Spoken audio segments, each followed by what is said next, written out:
In this session, we will cover the one-to-many relationship in OutSystems Developer Cloud or ODC. We will start by defining this type of relationship, and then we will learn how to create a one-to-many relationship in ODC, with a quick demo in ODC Studio.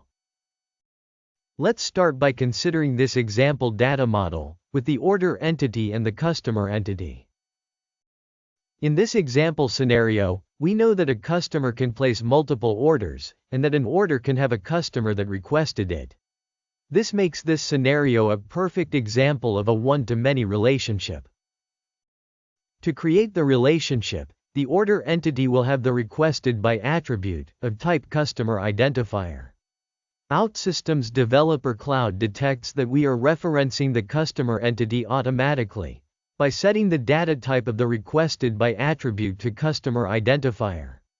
This makes the requested by a reference attribute, defining the relationship between the order and the customer. This reference attribute can be mandatory or not, depending on the use case we want to support in our application. If the requested by was mandatory, when adding a new order in the database, we would need to assign to the requested by attribute the value of the ID of the customer that requested the order. Let's see how we can easily create this relationship in ODC Studio.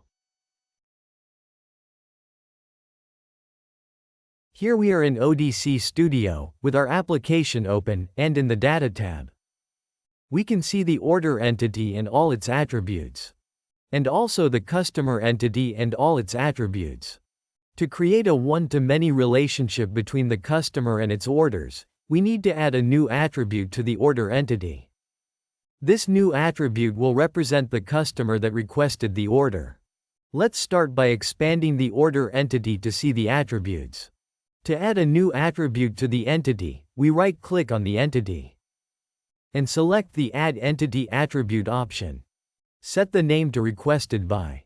Automatically, OutSystems sets the data type of the new attribute to text.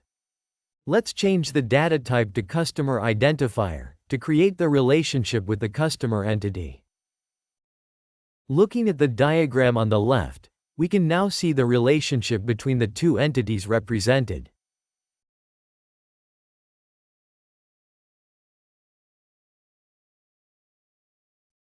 As a summary, the one-to-many relationship is defined by a detail entity that references a master entity.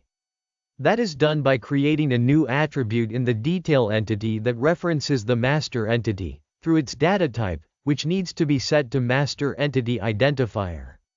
An entity can have multiple reference attributes. If we look at the example of the order entity, besides the requested by reference to the customer entity, it has 4 more reference attributes, for different master entities. This is actually a scenario that is not that uncommon to find in data models, so just add the reference attributes that make sense to your entity to define the one-to-many relationships that you need in your use case. And this is how we can define one-to-many relationships in OutSystems Developer Cloud.